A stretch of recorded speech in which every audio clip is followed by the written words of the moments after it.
consists of two tunes, one of which was called One Last Hill, and the other one which was called Don't Take Away My Aga.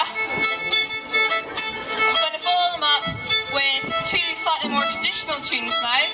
The first one is a Strathspey called Earl Grey, and the second of which is called The Hurricane by Scott Skinner.